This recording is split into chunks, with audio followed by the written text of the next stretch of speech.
Has a visa been affirmed at the tribunal and you're thinking about lodging a judicial review at Federal Circuit and Family Court of Australia?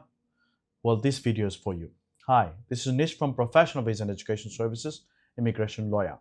Today I'm going to talk about some statutory limitation when it comes to lodging a judicial review at Federal Circuit Court in a short form. So essentially it's the Federal Circuit Court and Family Court of Australia.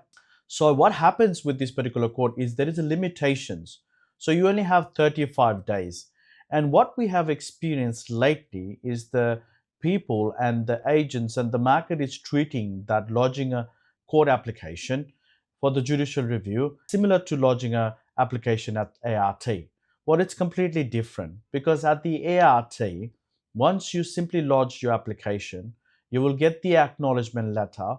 And once you get the acknowledgement letter, your current bridging visa that you're holding remains active automatically. You don't have to even apply for the bridging visa manually.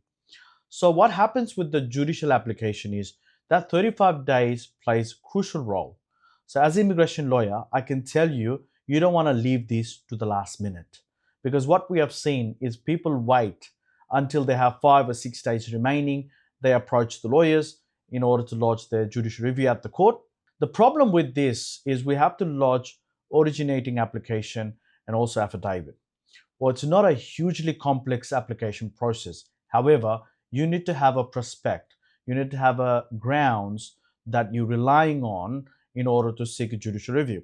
And sometimes, if your grounds are not strong enough, the registrar at the court can dismiss your application, meaning you don't have other options because you've already run out of time. Your 35 days is already finished when the court actually dismiss your application because they're not convinced that you have a proper ground to fight at the judicial review.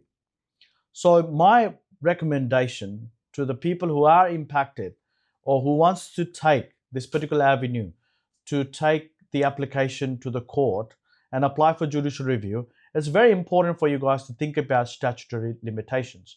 So statutory limitations 35 days, and you wanted to seek legal advice well in advance, because as a legal representative, we also need some time to order transcript and audio message and recordings from the tribunal. That takes time. It takes time for us to ascertain what grounds we're going to apply for the application at the Federal Circuit Court of Australia.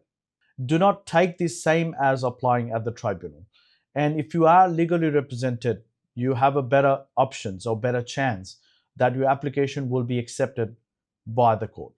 So this video is for those ones who's been impacted and looking at applying for Federal Circuit and Family Court of Australia application because the immigration matters has been refused or affirmed at the tribunal. You really think about the timeline. So the sooner you see the legal representative, the better outcomes, or in fact, the better application you'll be able to lodge at the Federal Circuit Court of Australia.